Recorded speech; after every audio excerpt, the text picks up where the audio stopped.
आज आपण महागाव तालुक्यातील राहुर शेत शिवारामध्ये आहोत। आपण पाहू शकता की माझ्या मागे हा जो हळदीचा प्लॉट होता, हा जवळपास 4 ते 5 एकरचा हळदीचा प्लॉट होता। रात्री झालेल्या ढगफुटी सदृश्य पावसामुळे पूर्णपणे हळद पीक जे आहे दबलं आहे आणि जे काही हळदीचं पीक होतं ते उघडं पडलेलं आहे आणि शेतकरी आपल्या सोबत आहेत। रात्री किती वाजता पाऊस झाला आणि किती नुकसान आहे?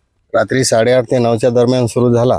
2-3 घंटे पाऊस, वारं, पाणी असं पूर्ण एकदम नुकसान होऊन गेलं। हे नाल्याचं पाणी इकडे आलं, हे 4 एकर हळदीचा प्लॉट पूर्ण वाहून गेला, काही उघडी पडली।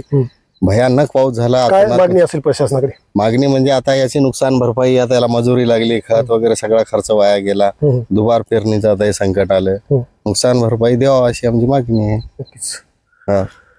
नक्कीच आपण पाहू शकता की राहुर येथील शेतकरी आपल्या सोबत होते। रात्री झालेल्या अतिवृष्टी किंवा ढगफुटी सदृश्य पावसामुळे जवळपास 4 ते 5 एकरवरील हळद पीक जे आहे उघडं पडलेलं आहे। काही जी हळद आहे वाहून गेली आहे। यामध्ये शेतकऱ्याचं प्रचंड प्रमाणात नुकसान झालं आहे। तरी प्रशासनाने पंचनामे करून नुकसानग्रस्त शेतकऱ्यांना मदत देण्याची मागणी शेतकऱ्याकडून होत आहे। मी रियाज खान, मोहम्मद अली खान, राहणार राहुर, तालुका महागाव, जिल्हा यवतमाळ। काल रात्री पाऊस जे झाला, ढगफुटी झाली राहुरमध्ये, त्याच्यामुळे आमच्या शेतात आणि आमच्या साईडच्या बाजूच्या ज्या शेतात समजा खूप नुकसान झालं।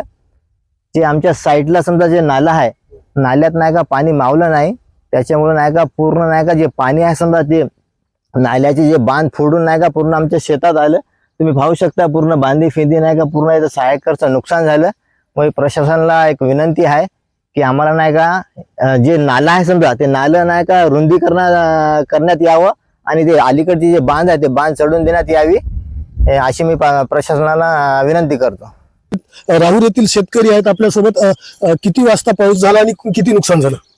रात्री 8:30 ते 12 वाजेपर्यंत पाऊस झालेला आहे। हे भयंकर मोठा पाऊस झालेला होता, याच्यात हवा होती आणि इजा वगैरे होते, मोठा ढगफुटी सारखं पाऊस झालं। याच्यात प्रचंड नुकसान झालं, बांधी फुटल्या, हळदी वाहून गेल्या लावलेल्या, भयंकर नुकसान झालं। काय मागणी राहील प्रशासनाकडे? शासनाकडून विनंती आहे, मेहरबानी आहे की हे नुकसान भरपाई देण्यात यावी। यामध्ये शेतकऱ्याचं प्रचंड प्रमाणात नुकसान झालं आहे। तरी प्रशासनाने पंचनामे करून नुकसानग्रस्त शेतकऱ्यांना मदत देण्याची मागणी शेतकऱ्याकडून होत आहे। मराठी 9 न्यूजसाठी सचिन उबाळे, महागाव, यवतमाळ।